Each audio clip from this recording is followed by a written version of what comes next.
दोस्तों, मैं सुभाष सिंह एक बार फिर से आपके अपने YouTube चैनल आपके अपने परिवार स्टडी विद सुभाष सिंह जौनपुर में आप सभी का स्वागत करता हूं।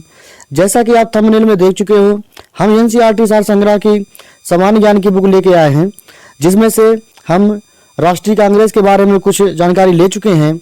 उसमें से हम भारत में क्रांतिकारी जो आंदोलन हुआ उसका जानकारी लिए, हम कांग्रेस का लखनऊ अधिवेशन जानकारी लिए, बंगाल विभाजन के बारे में जानकारी ले चुके हैं, होम रूल के बारे में जानकारी ले चुके हैं। अब हम आते हैं, आगे बढ़ते हैं, ट्रेड यूनियन एवं साम्यवादी दल के बारे में जानकारी लेते हैं। हम देखते हैं कि सन 1927 में भारत में सर्वप्रथम 1 मई को मजदूर दिवस मनाया गया। कब?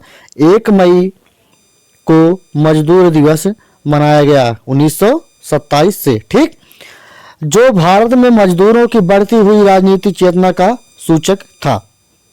आगे चलते हैं, कम्युनिस्ट इंटरनेशनल के सदस्य बनने वाला प्रथम भारतीय कौन था? वो कौन था? मानवेंद्र नाथ राव, ठीक। आगे चलते हैं, MN राय के सहयोग से ताशकंद में भारतीय कम्युनिस्ट पार्टी की स्थापना किस वर्ष की गई? वह था 17 अक्टूबर 1920, ठीक। आगे चलते हैं, पहली साम्यवादी कॉन्फ्रेंस का आयोजन कहाँ किया गया? तो कानपुर 26 दिसंबर 1925। आगे बढ़ते हैं, कानपुर षड्यंत्र मुकदमा वर्ष 1924 में ब्रिटिश सरकार द्वारा किस आंदोलन के नेताओं के विरुद्ध चलाया गया था? वह था साम्यवादी आंदोलन। आगे चलते हैं, वर्ष 1940 में रेडिकल डेमोक्रेटिक पार्टी की स्थापना किसके द्वारा की गई थी? वह था MN राय, ठीक। आगे बढ़ते हैं, क्रांतिकारी साम्यवादी दल की स्थापना वर्ष 1934 में किसके द्वारा की गई? वह था सौमेंद्रनाथ टैगोर, ठीक। आगे बढ़ते हैं, वर्ष 1939 में भारतीय बोल्शेविक पार्टी की स्थापना किसके द्वारा की गई थी? वह है N दत्त मजूमदार, ठीक। आगे बढ़ते हैं, हम देखते हैं कि ब्रिटिश भारत में गठित महत्वपूर्ण जो आयोग था उसके बारे में हम जानकारी लेते हैं। एक तरफ आयोग है, फिर गवर्नर जनरल है, और उनसे क्या संबंध था उस आयोग से, ये लिखा गया है, ठीक। हम देखते हैं, फ्रेजर आयोग 1902, क्या फ्रेजर आयोग 1902। गवर्नर जनरल कौन थे? Lord Curzon. संबंध क्या था? पुलिस में सुधार हुआ था, ठीक। फिर आया हंटर आयोग 1919। यह किसके काल में आया? लॉर्ड चेम्सफोर्ड गवर्नर जनरल हुआ करते थे उस समय। उसका जो संबंध था पंजाब अशांति से था, ठीक। आगे चलते हैं, बटलर आयोग के बारे में जानकारी लें। यह 1927 में आया। उस समय गवर्नर जनरल कौन था? Lord Irwin. और संबंध क्या था? भारतीय रियासतों के साथ संबंध, ठीक। आगे बढ़ते हैं, लिन-लिथगो आयोग 1928। क्या? लिन-लिथगो आयोग 1928। उस समय गवर्नर जनरल कौन था? Lord Irwin. संबंध क्या था? भूमि सुधार। आगे बढ़ते हैं, मैक्सवेल ब्लूमफील्ड लॉर्ड इरविन के समय में ये भी हुआ 1928 में। इसका संबंध था बारदोली में लगान वृद्धि की जांच, ठीक। आगे बढ़ते हैं, फिटले आयोग 1929। उस समय कौन था? लॉर्ड इरविन थे जो गवर्नर जनरल। संबंध क्या था? श्रम से। फिर आता है सप्रू आयोग 1935, लॉर्ड विलियंगटन के समय। संबंध बेरोजगारी, ठीक। फिर आता है क्लाइड आयोग 1940। क्लाइड आयोग 1940। उस समय गवर्नर जनरल लिन-लिथगो थे। संबंध क्या था? तेभागा आंदोलन, ठीक। हम आगे चलते हैं, देखते हैं, अब हम जानकारी लेते हैं महात्मा गांधी जी के विषय में। राष्ट्रपिता महात्मा गांधी का एक परिचय हम कर लेते हैं संक्षिप्त में। हम देखते हैं इनका नाम क्या था? मोहनदास करमचंद गांधी, ठीक।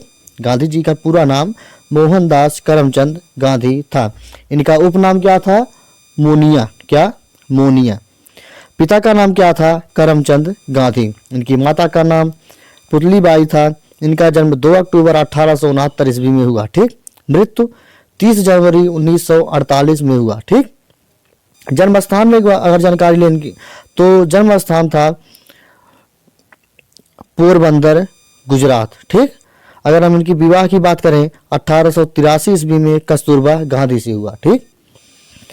पुत्र, इनके 4 पुत्र थे, हरिलाल, मणिलाल और देवदास रामदास।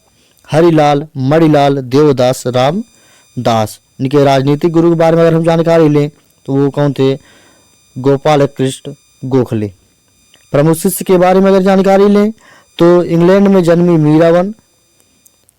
मीराबेन महात्मा गांधी द्वारा प्रदत्त नाम था क्या? मीराबेन।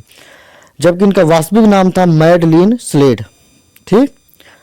प्रमुख शिष्य के बारे में अगर जानकारी लें तो उन कौन थी? मीराबेन। मीराबेन नाम किसने रखा था? गांधी जी द्वारा रखा गया था। ठीक। इनका वास्तविक नाम था मैडलिन स्लेड। ठीक। आगे बढ़ते हैं।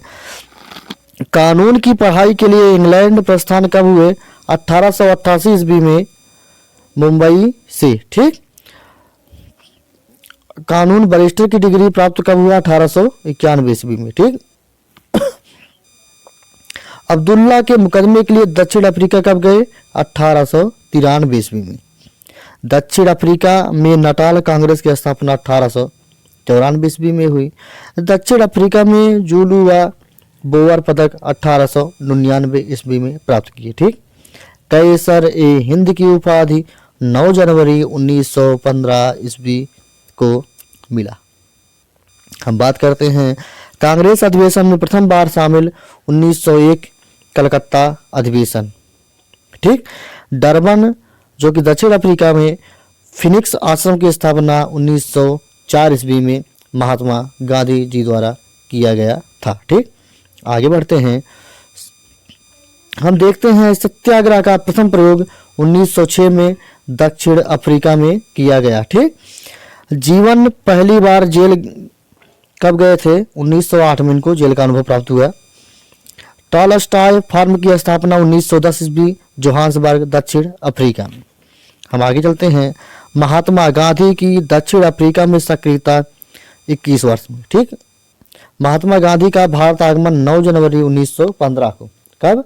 9 जनवरी 1915 को। साबरमती आश्रम की स्थापना 1915 ईस्वी में किया इन्होंने।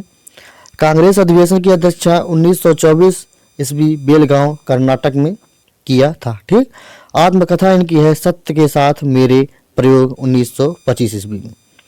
सिद्धांत क्या था? सत्य एवं अहिंसा। अखिल भारतीय खादी बोर्ड की स्थापना 1923 ईस्वी में की। अखिल भारतीय चरखा संघ की स्थापना 23 सितंबर 1925 को हुई। ठीक। हम प्रमुख पुस्तकें की बात करें तो सत्य के साथ मेरे प्रयोग ये आत्मकथा है। इंडिया ऑफ माई ड्रीम्स, अनासक्त योग, हिंद स्वराज 1909 में।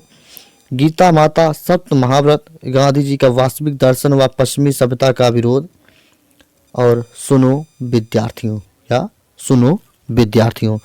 हम आगे चलते हैं। प्रमुख समाचार पत्र जो था उनके बारे में हम जानकारी लेते हैं। द ग्रीन पैम्पलेट, यह कब? 14 अगस्त 1896 राजकोट से प्रकाशित हुआ। ठीक। इंडियन ओपिनियन 1903 दक्षिण अफ्रीका में। यंग इंडिया 1919, हरिजन 1932। ठीक।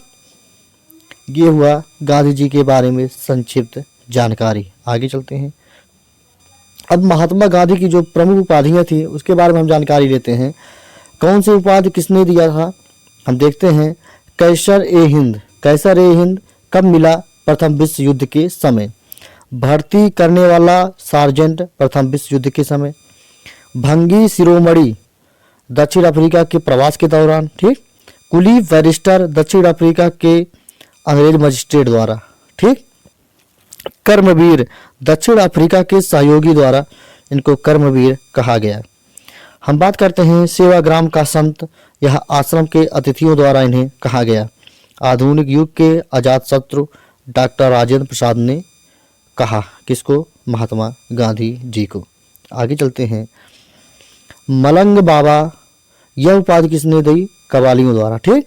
बापू, CF एंड्रूज व जवाहरलाल नेहरू ने महात्मा गांधी जी को बापू नाम से संबोधित किया। देशद्रोही फकीर किसने कहा था? Winston Churchill. कौन? Winston Churchill. भिखारियों का राजा कौन कहा था? पंडित मदन मोहन मालवीय जी ने। राष्ट्रपिता किसने कहा? सुभाष चंद्र बोस। ये वाला बहुत ज़्यादा ही पूछा जाता है, राष्ट्रपिता वाला, ठीक। और अर्धनग्न फकीर भी पूछा जाता है। विंस्टन चर्चिल अर्धनग्न फकीर बोले थे। वन मैन बाउंड्री फोर्स किसने कहा था? लॉर्ड माउंटबेटन द्वारा। महात्मा किसने कहा था? रविंद्रनाथ टैगोर। ये भी बहुत पूछा जाता है, ठीक। महात्मा की उपाधि किसने कहा? रविंद्रनाथ टैगोर ने। राष्ट्रपिता सुभाष चंद्र बोस ने। बापू CF एंड्रूज व जवाहरलाल नेहरू, ठीक। तो इस वीडियो में बस इतना ही। कल फिर मिलते हैं नए वीडियो के साथ। आज के लिए धन्यवाद।